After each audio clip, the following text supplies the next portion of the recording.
السلام علیکم ورحمۃ اللہ وبرکاتہ۔ بسم اللہ والصلاة والسلام علی رسولہ الکریم، اما بعد فاعوذ باللہ من الشیطان الرجیم، بسم اللہ الرحمن الرحیم۔ لفظ یقنا، اس کو ہم دیکھ رہے ہیں اور اس سے ہمیں ایک لفظ بنا چکے ہیں ایقنا، اور ایقنا سے یوکنو اور یوکنو سے یوکنون اور توکنون، ان کی آیات بھی ہم دیکھ چکے ہیں۔ آج ہم یہ کریں گے کہ اس کے شروع میں لفظ استا لگائیں گے، الاستا۔ اب آگے کیا لفظ ہے؟ یا اور کا اور نون۔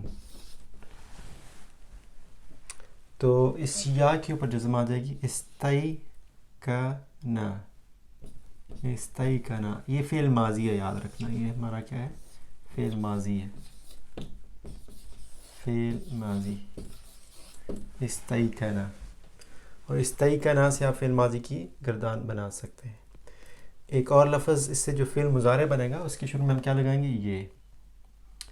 تو جب یہ شروع میں لگائیں گے تو یہ چلا جائے گا سین کے اوپر، یس تی کینو، کاف کے نیچے زیر آ جائے گی اور نون کے اوپر پیش آ جائے گی۔ اور اس کو پتہ ہی ہے آپ کو، فعل مضارع کی نشانی ہے کہ مضارع کے اوپر پیش ہوتی ہے اور شروع یا سے ہوتا ہے۔ تو یستئی کینو اور یستئی کینو۔ اب استا لگانے کا فائدہ کیا ہوتا ہے کہ کسی بھی جو فعل ہوتا ہے اس میں یہ مفہوم پیدا ہوتا ہے کہ وہ کام کرنا چاہتا ہے۔ تو استیقنا، اس نے چاہا کہ اس کو یقین آ جائے، اور یستیقنو، وہ چاہتا تھا کہ اس کو یقین آ جائے، وہ چاہتا ہے کہ اس کو یقین آ جائے، یا وہ چاہے گا کہ اس کو یقین آ جائے۔ تو یہ قرآن پاک میں صرف 2 دفعہ استعمال ہوئے ہیں، ایک دفعہ استیقنا سے لفظ استعمال، ایک دفعہ یستیقنو سے ہوا ہے۔ تو یستیقنو اور استیقنا، اس کا مطلب کیا ہے؟ چاہنا کہ یقین آ جائے، یا چاہتا ہے کہ یقین کر لے۔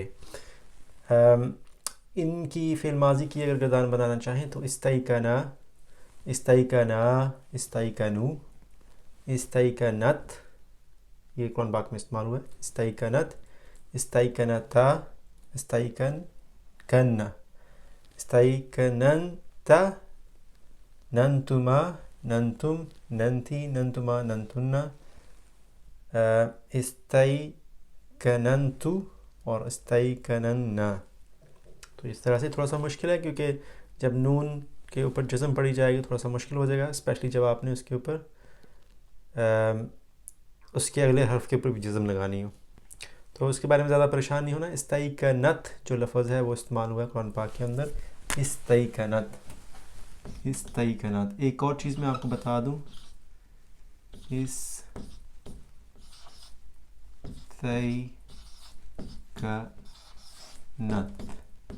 یعنی اس عورت نے چاہا کہ یقین، اس عورت نے یقین کرنا چاہا۔ اب اس کے حوالے سے میں ایک اور لفظ بتا دوں۔ آپ کو پتہ ہے کہ کچھ لفظ فعل ماضی ہوتے ہیں، کچھ لفظ جو اسم ہوتے ہیں وہ مذکر ہوتے ہیں، کچھ مؤنث ہوتے ہیں۔ تو جو نفس ہے، انفس یا نفسن، نفسن یا انفس، انفس،